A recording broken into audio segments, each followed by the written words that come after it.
Transferring from planting container to the ground.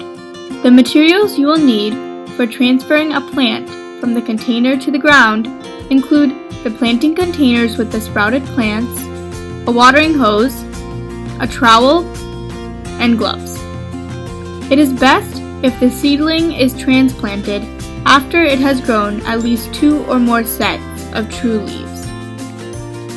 The first thing you will need to do is remove the stakes holding the agribond down, as well as the agribond itself.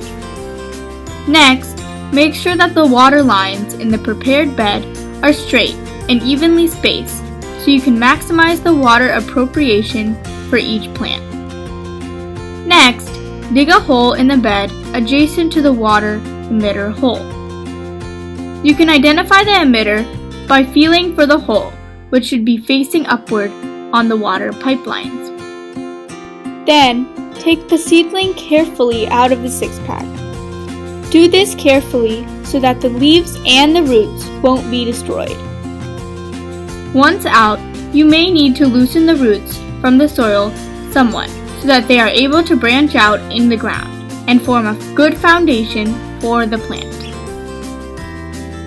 Plant each seedling so that the roots are completely covered, forming a slight mound.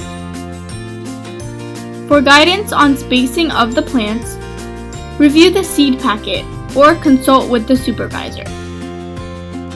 If the plants are drooping or falling in any direction in the soil, place your pointer finger and your ring finger on either side of the plant to press the plant into a more straight position for increased stability. Once you have planted the full bed, the plants need to be watered to settle the soil around the roots. The time and amount of water the soil needs will vary depending on moisture content of the soil and can take between 5 to 20 minutes. One way to guess if you have watered enough is to count how long it takes the water to soak into the soil, and if it takes more than 10 seconds, the soil is likely saturated. To ensure the bed has been watered enough, water a small area away from a plant for a few seconds. Move the hose away from that area and count 10 seconds to let the existing water filter into the ground. Then, dig your finger into the soil about as deep as the roots of the plant, and if the soil is moist, the bed is well enough watered. Now cover the bed with the agribond, and you are done.